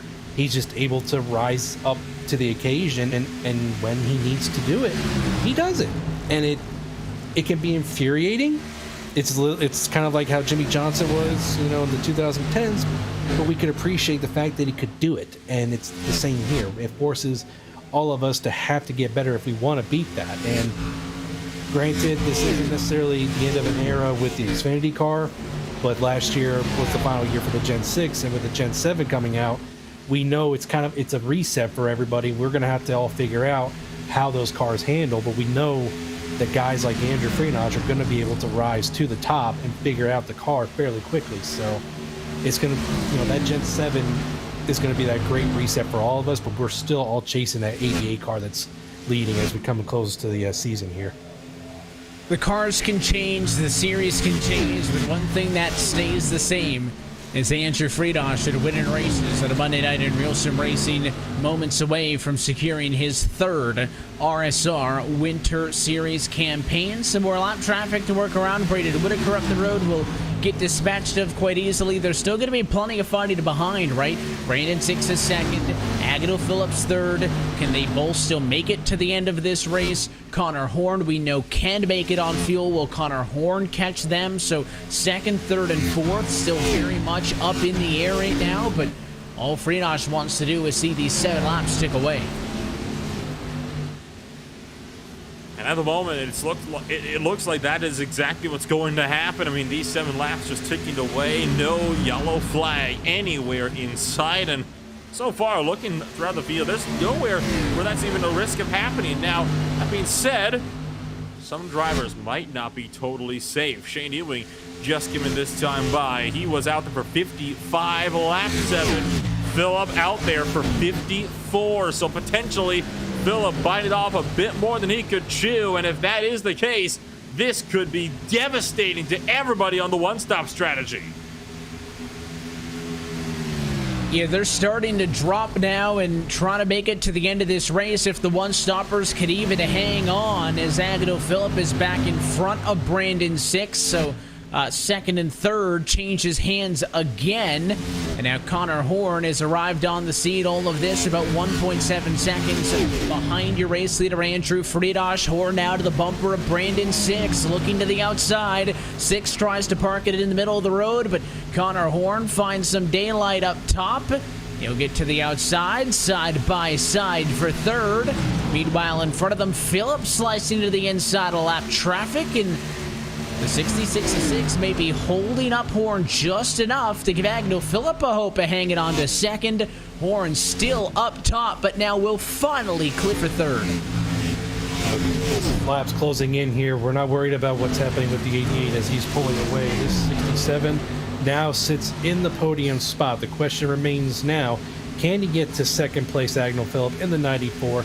And does Agnew Phillip have enough fuel to hold off, to stay on track under power and hold off Connor Horn at the same time, finish off the year with quite a hell of a gamble if he manages to get second here.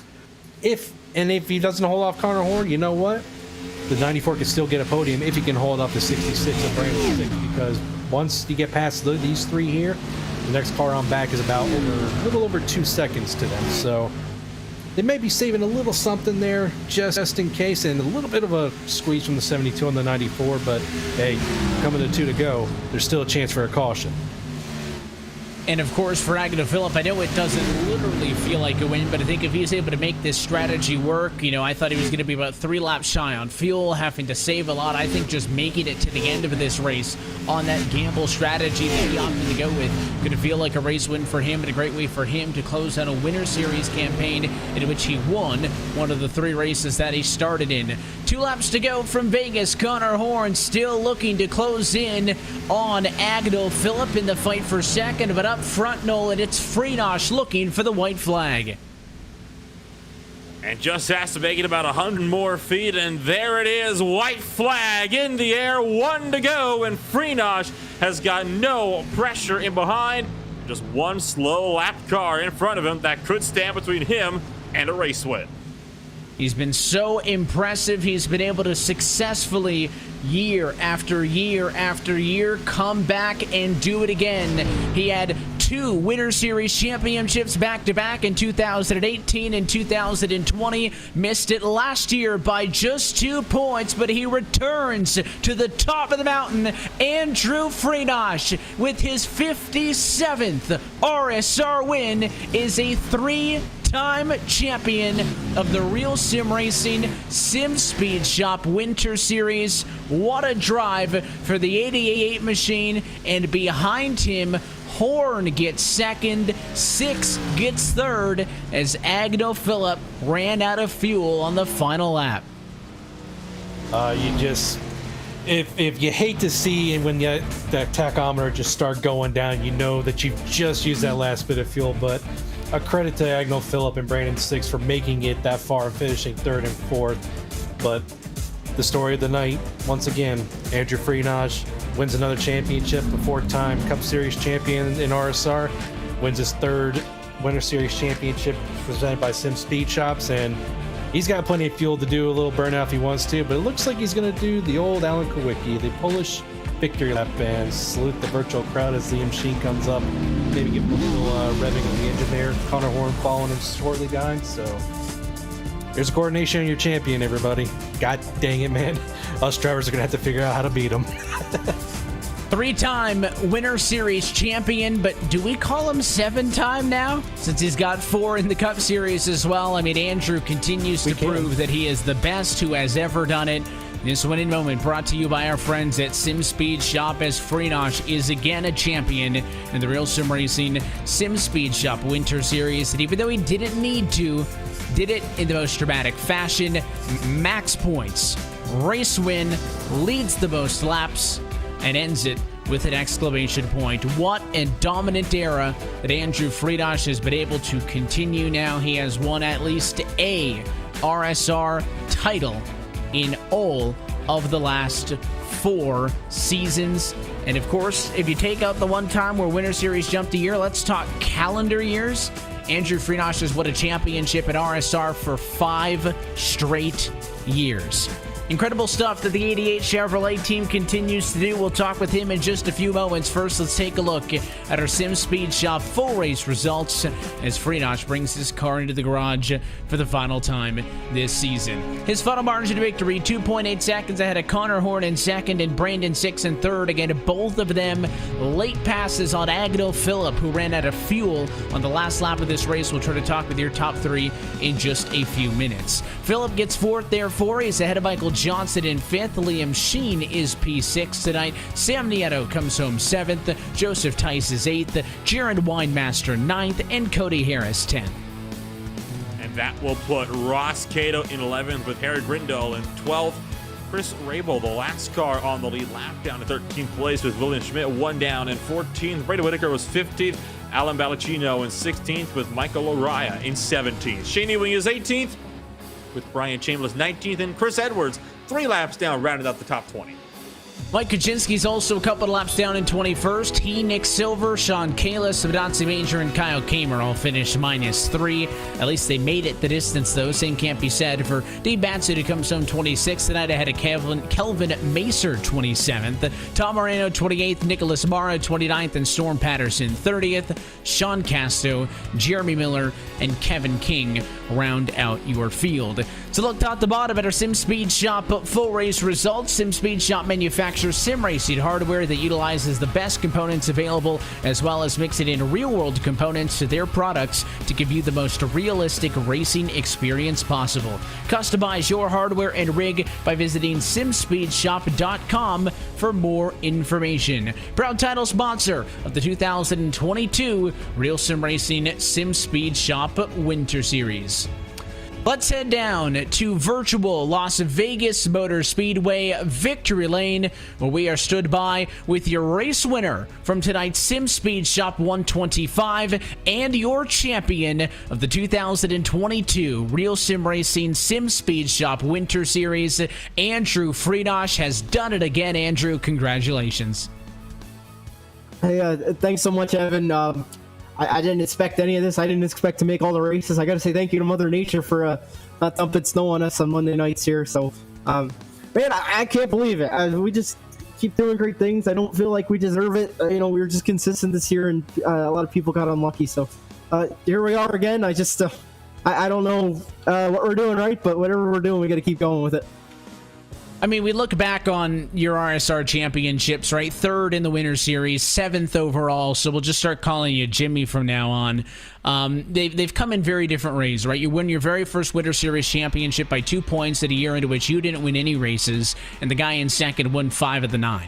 Then you would go on to win a Winter Series championship by an astronomical margin, right? Come a little bit shy last year, come back this year in a white-knuckle battle up until the final 2 weeks. I mean, we're used to you winning races, to being dominant, but I think that there are, unique characteristics to all 3 of these Winter Series titles that we've seen out of you. Yeah, Evan, this one felt different. There's so much talent in this league. You got Kevin and Connor came back, and Liam's there, Agnell was there, Michael was there every week, and Sam had a great run. I'm missing like 20 guys, but I mean, you could just tell me 15 different guys could win every week. So it was just trying to be consistent, and we got the disconnect in New Hampshire, which worried me. We came down with COVID, and Talladega was just I'm even surprised we made it as far as we did in that one. And last week, just so hard to pass. And so we really started choking there late, but and it sucks that Michael had the issues he did last week, because that would have been a heck of a battle coming into tonight doing what we did. But this one felt like it was a lot more work, a lot more practice than previous Winter Series championships. So I really feel like we earned this one, but I'm still just grateful to get it. And, you know, there's so many guys out here that could have won it and probably should have won it. So I'm just grateful to be the guy to represent this league as their champion. Or we're certainly, you know, love having you race it with us here on Monday Nights, Andrew. And we keep thinking, you know, once you add another title to your name, you know, is that the peak, right? I mean, how can you continue to go up from here and up from here, and you continue to find success? Another year in which you take home the Cup Series championship and the Winter Series championship back to back, but you've also, you know, expanded your horizons on the sim, you know, competing through the NASCAR Road to Pro ladder, winning championships here on Monday nights. I mean, what does the future hold? What does the 2022 racing calendar hold for Andrew Freenosh? Yeah, I think we're going to give it another shot with Road to Pro. I'm not the biggest fan of trucks and open setups. We kind of struggle there, so I definitely have to improve over on that side. And, you know, I got some things in the work for Full Throttle. I still do not own the car. I'm not very happy with the car, but I got an offer that I probably can't pass up to run Full Throttle. So probably tonight I'm gonna actually buy that car and try it out and commit or not commit to what I'm doing. So we're not too sure on that, but you probably will see us in Daytona. But yeah, I mean, we're most of our focus this year is going to be on Road to Pro, and this will kind of take a second seat. We haven't really done that in years past, but you know, we want to do good over there as well and just prove that we can be good in cars that I'm not comfortable with. And I felt like this was a step in the right direction. The Winter Series, I felt like we were top 5 speed most of the year. I know last year we struggled with that, so I kind of want to expand my horizons and get better in cars that I just don't feel comfortable in. And this new Cup car is the same deal. I'm just not thrilled that we don't have the horsepower and the bigger spoiler, wider tires, the stuff that adds grip. That's not my cup of tea. So we got to get more comfortable in those cars, and that's kind of what our this year is going to be. Well, if that new challenge is anything like the ones we've seen in the past, is that you'll figure them out, you'll learn the cars, and you'll find success, Andrew, as again a champion in the RealSimRacing Sim Speed Shop Winter Series for one final time this year. The sponsors, the shout-outs, and all those good folks who makes it happen for you in the 88 team. Yeah, a huge thanks to everybody on the Old Aegis team. Dave Washington taught me how to drive way back when, and all these success we enjoyed is all because of him. You know, he taught me kind of how to save tires, how to race clean and race good. So it all started with him. I know it's been a while, but you know, a big shout out to him. All the drivers in this league, Evan, I have never seen so many races go green as long as it did. This is crazy. This is probably the funnest season I've ever done. With all the green flag runs, that's my style of racing, and that was awesome to see. A big special shout out to Liam, because we did work all year together, and you know, I learned a lot from him. He learned a lot from me, and it was a good partnership, and obviously it paid off. Agnell, we practiced last night, so big shout out to him as well. Everybody watching, all the fans, I hope we put on good shows every week. I think we had some really, really good finishes, so big shout out to them. You, for all you do with this league, Evan. I've been here a while now, and there's no better league in iRacing than here, so big thank you to them. And I think that's about it. I'm probably forgetting other people, but Well, I've said it once and I'll say it 1,000 times. There is no show on a Monday night without the talent down on the racetrack, Andrew. So I greatly appreciate you and everybody competing with us here in RealSimRacing on Monday nights. Congratulations on the win. Congratulations on the trophy. 3-time Winter Series champion, a 7-time RSR title winner, Andrew. Take care of yourself, and we'll see you in the Cup Series. Thanks so much, guys. Have a good few weeks off here. That is your race winner. That is your champion. The best who's ever done it. The king of RealSimRacing, Andrew Freenosh, the 2022 Sim Speed Shop Winter Series champion. Connor Horde gets a second place finish in this race. Nolan, he and Andrew were on the 2-stop call, and Connor Horde had to scrap for a couple of late passes. You're stood by with the driver of the 67. Indeed I am, and well, Connor, most spots gained for you. Started 31st and finished all the way up in P2. Overall, I would say that is a very commanding drive from the back to a near race win. Yeah, it was pretty fun and pretty stressful at times. Got into the top 20. Yellow came out. I had to avoid, I think, Silver, who spun. And then a lot of people pit for new tires, which kind of surprised me. But they ended up working out. I think the 94 took tires. I don't remember, and the 39 maybe. But a few guys with tires, I think, rolled up in there. I think we dropped back to P9. Couldn't save the tires. Had 3 segments laid out to evenly split the race if it went green, which it did. Me and Andrew were on the same page. We both gained a lot of track position doing so. And coming out of the pits after the first stop, there's a wreck in front of me I had to avoid. Lost a lot of time doing that, which sucked. But I was still with Andrew, still within 2-3 seconds. And then next pit stop comes around. I undercut him by a lap. Thought maybe there was a chance I could get under him. I almost had a nose ahead of him. He got back by me, got another run to his right rear, and the next time into one. And Kyle, he didn't go high. He went low, then he went high, and I had to brake to avoid him. So that kind of hurt. Couldn't get back to Andrew. Was hoping the guys on the one stop could hold him up, which they did a little bit, but not enough. But then I was concerned they were gonna make it, which they did, and I wasn't gonna be able to pass them. I got by Brent on the outside, and I think Agnell was running low, so I was able to get by him. So it was a pretty crazy race. 29 spots. That was pretty wild. A pretty crazy race indeed, and no doubt some of the characteristics of this track definitely contributed to that. What's your take about the venue as a whole? I don't know. I haven't experienced Vegas like that in a while. I don't remember the Xfinity cars being so grippy around here. It felt like a super speedway. It was. I wasn't expecting it coming in tonight, but it was really full throttle, sort of pack racing, even though it wasn't 100% full throttle. Everyone was very packed up, especially at the beginning of runs. And luckily it spread out as the race went on, which is good. And sort of interesting how the lanes were working. I couldn't get a top lane in 1 and 2, and there's obviously too many bumps on the bottom to do anything different. But 3 and 4, I feel like I was the only one getting the outside going, especially at the end. Liam was trying it. It seemed like he was getting a lot of ground, but I don't know. I went up there to end of the second and third run and was making up ground and pulling away from some guys that were on fresher tires. So interesting track for sure. And what's your thoughts coming on over into the main Full Throttle Cup Series season coming on up here in just a few weeks? Do you plan to see if you can make any more strong starts over there as well?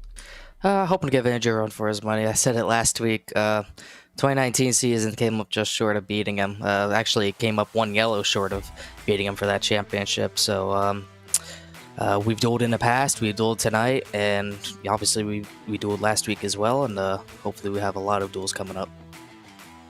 Thank you, Connor, for taking the time to join us here tonight. Congratulations on a solid second place finish. Best of luck when we see you in the Cup Series in just a few weeks. 10-4, I appreciate it. Have a second place runner, Connor Horn, joining us up here in the broadcast booth. Still have got P3 as well to give a chit chat to tonight. It's the driver of the number 66 car, Brandon Six, joining us up in the broadcast booth, just stealing third place away from Agnell Phillip as he ran out across the line. Brandon, what was going through your mind when you saw that taking place in front of you? Wild race. Honestly, I was shocked even Agnell got it that far because I know he had to pit, I think, a lap earlier than I did.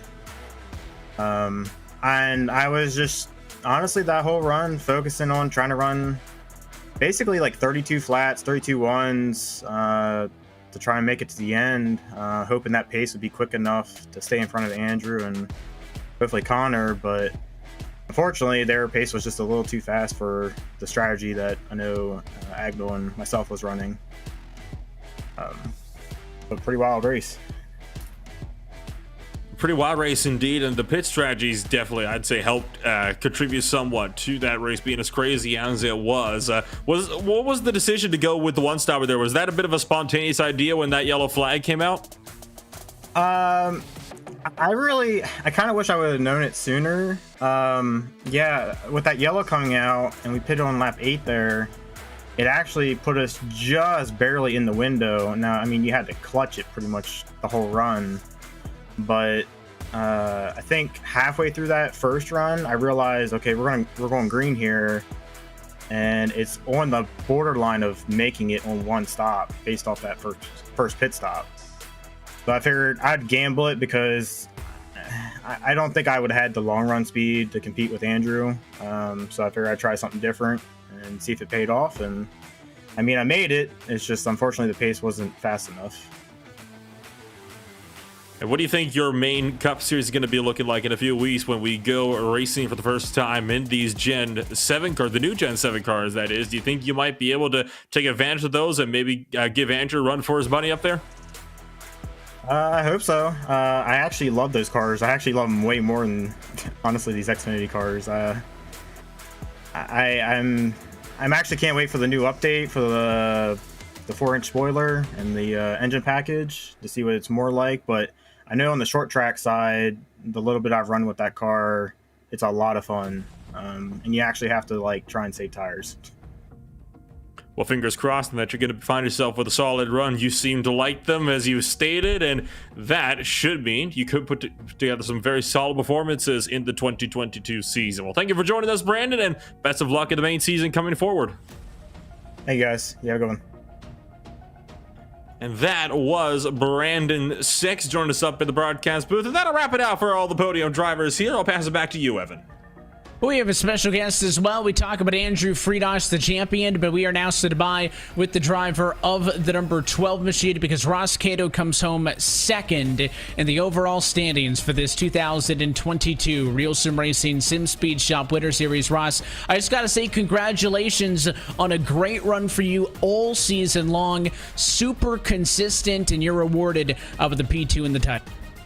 Well, that was news to me. I guess it's really just the old adage of showing up being half the battle, and that's basically how I got here. I didn't really have a lot of good finishes. I think I had 3 top 10s in that thrilling finish we had at Daytona where got P2 at the end with Andrew.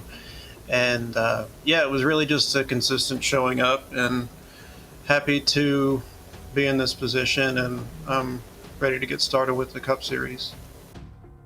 I mean, talk about the difference. It's something that we ask Andrew all the time, right? The difference between these Xfinity cars and what has historically been the Cup car, and now you're going to a new Cup car. So in the course of 4 months, you're going to drive 3 different types of NASCAR stock cars. I mean, what's that process like, trying to be agile and adjust to different quirks of these cars, and of course, learning a brand new car that we'll use for the upcoming Cup season?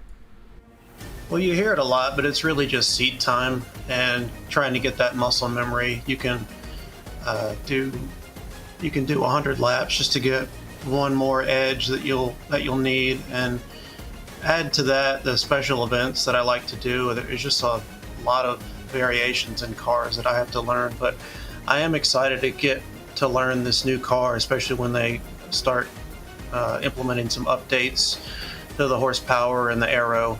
And already got a car painted, so I think it's going to be a really thriller of a season. I think one thing everybody wants to know, are you pushing a number forward, or are you keeping it on the door?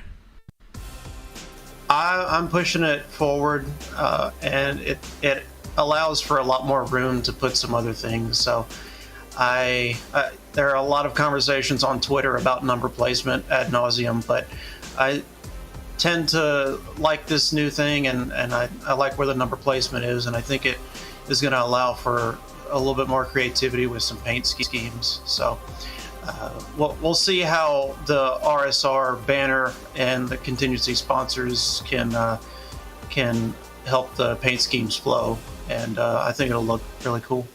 I appreciate that you're rolling with it. I think it'll be super fun. It'll be a super exciting new year, Ross, but did want to get you on here tonight to congratulate you on a really well-deserving placement in the championship. I mean, you talk about, finishing the races is a big part of it, but, there were more than 10 drivers who were able to compete in all 10 races this year. That includes guys like Michael Araya, who competed in all 10, lots of big names, and you outperformed them, and you finished second in the championship to only Andrew Friedrich, who is, as close to, the Richard Petty, Dale Earnhardt, or Jimmy Johnson of RSR. So I did want to give you a chance to chat with you, congratulate you on that. Thank you for being a part of RSR, and everybody that you want to say hi to, what we got you? Thanks. Yeah, and about Andrew, he's a great mentor. We did the Daytona 24-hour this weekend. We won it. It was just such a great time to work with him with that. And yeah, folks like Laraya and Sheen, they put in a lot of effort. They're very talented. I don't really have any illusions about the driver I am. I know I tend to be not as talented, but I do show up, and I try my hardest, and I keep my stats going. It looks like I completed all but one lap this season, and only led one lap, but that's better than nothing. And I'm just really fortunate to be a part of this cohort, and just excited to move forward. So thank you. Well, we look forward to seeing you in just a couple of weeks when the Cup Series gets underway, Ross. Again, congratulations. Thank you. Good night. That is your second place finisher in the overall points here in 2020 for the Winter Series. Big congratulations to Ross Cato. And of course, it's another Winter Series championship. It's another RSR Series championship to Andrew Freenosh. Thomas, it'll go to you first on this one. As somebody who competes against him, I mean, he's been doing it, as I mentioned, for 5 years now, 5 straight calendar years that Andrew Freenosh has won an RSR title in.